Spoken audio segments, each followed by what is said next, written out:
अस्सलाम वालेकुम नाज़रीन, मैं हूं आपका मेज़बान वाजिद हुसैन। आप देख रहे हो ओप न्यूज़ में। इस वक्त मौजूद हूं आज़ाद कश्मीर के सबसे बड़े ज़िला कोटली के मेन शहीद चौक में। यहां पर मेरे साथ बहुत से लोग मौजूद हैं और आज 5 अक्टूबर है, एहतजाज की कॉल की गई थी। जो नाजायज़ टैक्सेस हैं और बिजली के बिलों में इजाफ़ा किया जाता है, नाजायज़ जो है ना जो गिरफ्तारियाँ हो रही हैं, लोगों पर मुकदमे दर्ज हैं, इनके हवाले से हम यहाँ पर मौजूद लोगों से जानेंगे कि वो इस हवाले से क्या कहते हैं। रहमान।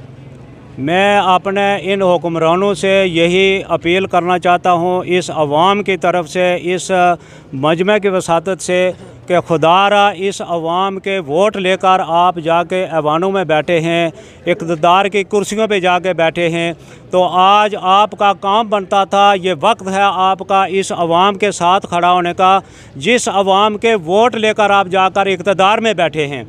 और इस अवाम ने आपको वोट इसलिए नहीं दिए थे कि कल अब जाओ के इक़्तिदार में बैठकर इस अवाम के हकूक़ पे डाके डालेंगे, इस अवाम के बच्चों के हकूक़ पे आप डाके डालेंगे। आज गरीब आदमी अपने बच्चों को तालीम नहीं दिलवा सकता, आज गरीब आदमी अपने बच्चों का, फैमिली का अस्पतालों में इलाज नहीं करवा सकता, एक डिस्प्रिन की गोली का पत्ता भी गरीब आदमी नहीं खरीद सकता। तो मेरी इन हुक्मरानों से, पाकिस्तान के हुक्मरानों से यही गुजारिश है कि खुदारा आपने जो IMF का कर्ज़ा लिया है, जो आपने बैरून मुल्क जाकर अपनी जायदादें बनाई हैं, खुदारा इन अपने बच्चों का सदका करके, अपने वालदेन, मरे हुए वालदेन का सदका करके, यह गरीब अवाम का जो पैसा आपने लूट कर आपने लिए जो है ना ये जहन्नम के गड्ढे आपने बनाए हैं, इनको बेच कर इस गरीब अवाम पर खर्च करें। तो अवाम के मफाद के तनाज़ुर में देखा जाए तो ये अवाम का बुनियादी हक़ है अपने हकूक़ के लिए आवाज़ बुलंद करना और अपने हक़ के लिए उठ खड़े होना। अब ये अवाम की ज़िम्मेदारी है कि वो मुल्की क़वानीन का एहतराम करते हुए, इस कानून के अंदर रहते हुए अपने जो तहफ़्फ़ुज़ात हैं उस पर बात करें और कानून के लिमिट्स के अंदर रहते हुए अपना एहतजाज रिकॉर्ड कराएँ। हमारे यहाँ पर अक्सर देखा गया है कि जब बड़ी हड़तालें हुई हैं, आवाम ने बहुत पुरअमन तरीके से इन हड़तालों में हिस्सा लिया है और हमने पिछली बार भी देखा 5 सितंबर को बहुत अच्छे तरीके से, मुनज़्ज़म तरीके से लोगों ने हड़ताल की, एक भी पत्ता नुकसान नहीं हुआ। लोग बाशऊर हैं, पढ़े लिखे लोग हैं और कोटली के लोग माशाल्लाह बहुत शरीफ और नफ्स भी हैं। लेकिन एक हद होती है कि जब आप लोगों को इस तरह सताएंगे कि वो उनको रोटी के लाले पड़ जाएं, तो बट साहब मैं समझता हूँ कि फिर लोगों का हक़ बनता है कि वो पुरअमन तरीके से अपना आप इस हवाले से भी बखूबी जानते हैं, आप भी सहाफ़त करते रहे, सियासत में भी हैं, हमारे अवाम शरीफ लोग हैं, ये एजिटेशन की तरफ नहीं आते। लेकिन जब आप प्रेशराइज़ करेंगे, दबाएँगे इनको। सबसे बड़ी बात काफ़ी अरसे के बाद ये चीज़ देखने को मिली है कि वकला, ताजर बरादरी, सिविल सोसाइटी और तमाम मकतबा फ़िक्र के जो लोग हैं इस वक्त सराबा एहतजाज हैं। तो जो हमारे हुक्मरान हैं जो ऐवानों के अंदर इस वक्त बैठे हुए हैं, जिनको ये जो अवाम है इन्होंने यहाँ से वोट की पर्ची से जो है वो वहाँ तक पहुँचाया है, उनका भी ये काम बनता है कि अवाम की हौसला अफजाई करें। जो पुरअमन एहतजाज है वो अवाम का जो है वो एक बुनियादी हक़ है। लेकिन इसके साथ में यहाँ अपने जितने भी हमारे सुनने वाले हैं, जो भी जहाँ तक मेरी आवाज़ जा रही है, मैं उन लोगों से यही कहूँगा, अवाम से ये इल्तमास करूँगा कि ये अमलाक हमारी हैं, ये शहर हमारा है, आप पुरअमन एहतजाज रिकॉर्ड करवाएँ जो आपका बुनियादी हक़ है। क्या कहना चाहते हैं सर आज दिन के हवाले से? बिस्मिल्लाहिर्रहमानिर्रहीम। बहुत शुक्रिया जी, आपने अपना आज़ार राय यहाँ पे बयान करने के लिए मौका फराहम किया। तो आज की जो ये स्ट्राइक है इसके हवाले से ही बात करना ज़रूरी है। तो इस पे मैं अपनी राय जो है उसके हवाले से यही आपसे गुजारिश करूँगा कि ये अवामी एहतजाज है और अवाम के हकूक़ की जंग है। ये जंग ना किसी सिस्टम के ख़िलाफ़ है, ना हुकूमत वक्त के ख़िलाफ़ है, बल्कि हुकूमत को तो चाहिए कि अवामी हकूक़ की बात जहाँ पे आती है तो वहाँ पे वो अवाम का साथ दें। इन अवामी नुमाइंदों को अवाम ही मुंतखब करके असम्बली के फोरम पे भेजती है। तो ये पुरअमन एहतजाज जो है, इसमें लोग अपने राइट्स की बात करते हैं। मेरे ख्याल से तो ये एहतजाज आज से कम 60-65 साल पहले शुरू होना चाहिए था। इस पर उस वक्त अगर कोई काम स्टार्ट किया हुआ था तो आज इसका कोई कम अज़ कम कोई रिज़ल्ट आता। तो अभी देर आए दुरुस्त आए। अभी लोगों ने अगर अपने हकूक़ की बात आज भी करना शुरू की है। पहले तो हमेशा ये जिक्र किया जाता था कि डिवीज़न पुंछ जो है वहाँ पे लोग जो है वो बहुत ज़्यादा जो है वो तहरीक किसी भी हवाले से कोई होती है तो वहाँ से सर उठाती है या लोग उसको परवान चढ़ाते हैं। और हमारा जो डिवीज़न कोटली है उसमें ख़ास करके डिस्ट्रिक्ट कोटली के हवाले से डिस्कस किया जाता था कि ये लोग बिल्कुल ही डेड हैं। कोई भी बात होती है तो ये किसी भी मामले पे मंजर आम पे या रोड पे सड़कों पे नहीं आते हैं। लेकिन इस दफ़ा जो एहतजाज हुआ है उसमें आपने देखा होगा कि मेरा ख्याल है डिवीज़न कोटली वो है वो पूरे कश्मीर में सबकत ले गया। उसकी बुनियादी वजह यही है कि लोगों को इंतहाई कर्ब से गुजरना पड़ रहा है। एक गरीब जिसका चूल्हा जलना भी बंद हो गया है, जिसके घर पे उसके बच्चे जो है वो फाकों तक नौबत आ गई है। तो ये हुकूमत वक्त की ज़िम्मेदारी बनती है। रियासत एक माँ की हैसियत रखती है अपनी कौम के लिए, अपनी आवाम के लिए, तो उन्हें कम अज़ कम इस पे आवाम के साथ होने की बजाय आवाम से मुकाबला नहीं करना चाहिए। और हालात को, मौके की नज़ाकत को मद्देनज़र रखते हुए उन्हें ये चाहिए कि वो किसी भी जगह कोशिश ये करें कि इस पुरअमन एहतजाज को इसको पुरतशद्दद ना बनाएं।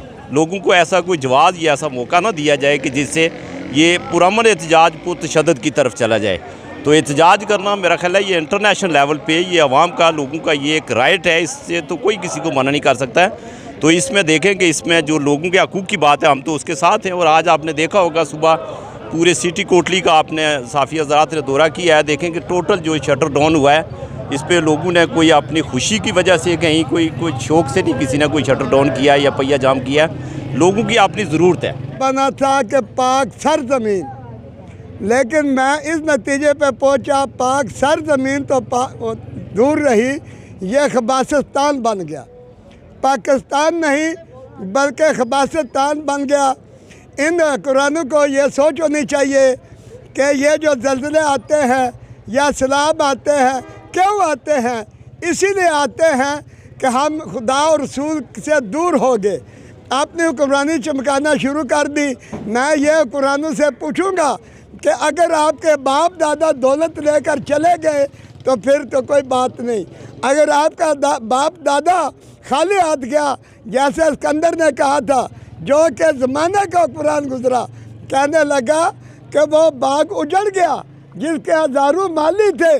सिकंदर जब दुनिया से गया तो दोनों हाथ खाली थे।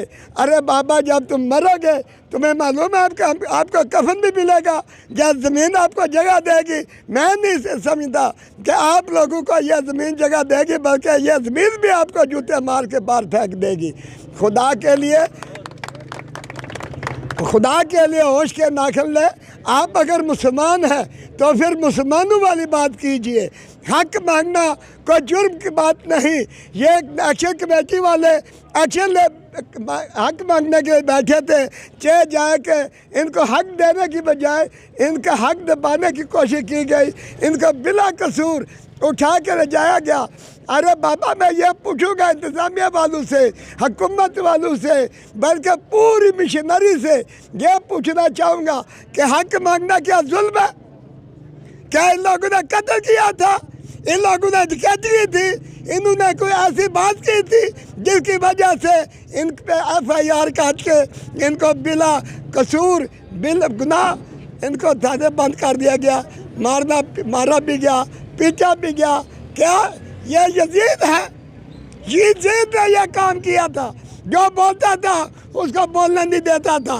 इमाम साहब ने हक मांगा, उसने हक दबाने की कोशिश की, गर्दन उतर गई, लेकिन हक पे वो शख्स डटा रहा, जिसका खमियाजा आज दुनिया ये बड़े सुकून से जी रही थी। लेकिन ये यजीदी टोला आया, इन्होंने यजीद का किरदार अदा किया, आवाम का हक दबाना शुरू किया, हक की आवाज़ का दबाना शुरू किया। अरे जालिम के बच्चों, हक को कहाँ तक दबाओगे?